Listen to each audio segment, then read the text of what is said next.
Hey, welcome to the guide. I'm Yo. My name is Will. Nice to be here with you today. That's nice to be here with you today. Oh, thanks. Fine Friday that it is, and we are going to be talking about the biggest release of the year, I think. I really think it's going to be the biggest release of the year. Harry Potter. I agree. And Deathly Hallows Part 2. We'll get to that in a moment. First, we had a chance to play some 3DS games and put the 3DS through its paces a little bit more. You had a chance to try out Street Fighter 4, and what'd you think? Super Street Fighter 4 on the 3DS was cool. So many options, like move that's combos. A fully featured game. It's crazy. Blown away by the capacity that what they've turned just a simple fighting game into. It's so cool. Cool use of the 3D. The thing that kind of bugged me is all the videos and cutscenes in between the fights. None of that was in 3D. Right. Which I don't understand. Why would you make a special 3D edition game unless the whole thing really used the 3D? Yeah. I thought the 3D, when you put it in like the dynamic camera angle, where it's hard to describe, but put everything basically at like a catty corner angle. Right. And it made good use of the 3D that way, but I had a hard time controlling things because like when I wanted to go forward, because I was looking into the screen, I'd push up instead, and so my character was just jumping in place instead of going forward to attack. There's 35 characters that they bring out in this game. A lot of them are like, who's that again? Right. But I think they did a good job at creating diversity in the game, and the fighting sequences, there's particular characters that are matched up against other characters, so if you do your research, then you can really get involved with Street Fighter. But it's also easy to enjoy it if you're not a particular fighter gamer, because they have the light version of the controls. They do light or pro, so you can have on your touchscreen some just direct combos that you don't have to memorize. I made use of those a lot. Me too.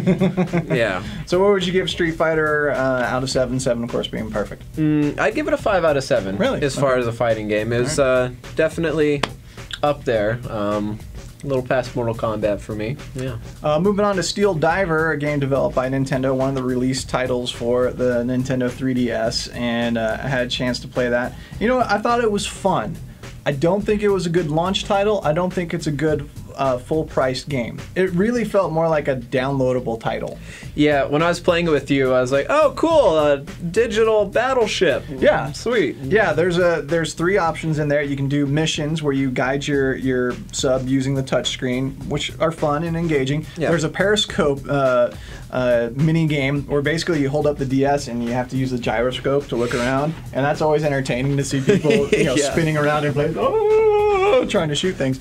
And then you have the little mini strategy game, which is like Battleship. So 3 fun little mini games that you can play, but they are basically mini games, and they're enjoyable, and I had fun with them. But to pay full price for a game like that, it seems a little wrong. Definitely more of a downloadable title.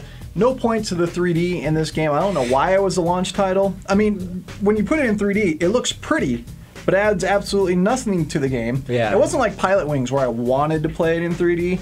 Most of the time with Steel Diver, I left it off just because it didn't add anything, and why bother? Especially when you're doing the gyroscope stuff, it's hard to. Well, you have to maintain that line of sight, and then if you get off, then. Yeah, so Steel Diver, it's fun. Don't pay full price. If you find a bargain price, that would be the ideal way to go, or rent it like we did through GameFly.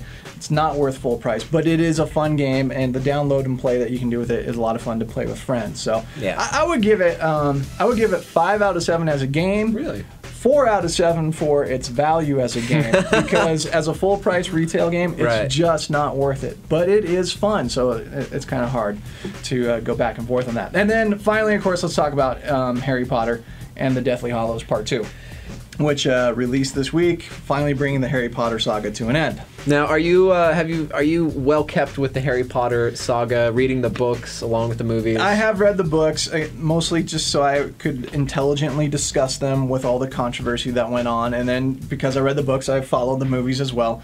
And, by this point, people have made up their mind whether or not they're going to go see Harry Potter. You've made up your mind about it. You know what you think about Harry Potter. I'm not here to tell you to go see the movie or not go see the movie. I'm just to tell you, was it a well-made movie?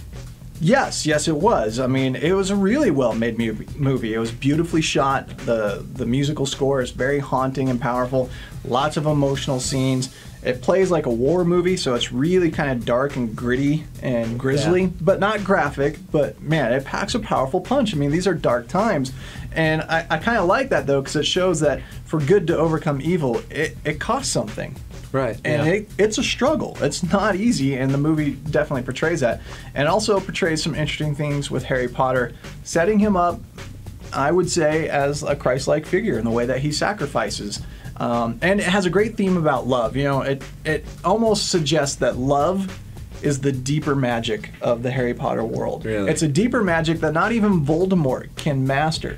It's the deeper magic that truly helps good overcome evil. And, you know, Jesus talked about that. Greater love has no one than he who lays down his life for his friends. Yeah. Harry goes through with that, just as Christ did. And that is what ultimately helps him overcome evil. So, you know, there's some very interesting themes that play out. As far as a conclusion to a decades-long film franchise, they did a good job. I think it was a satisfying conclusion. That's so hard to do.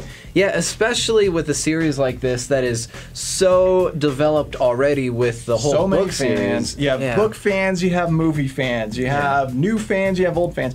I think they did a good job bringing it to a satisfying conclusion.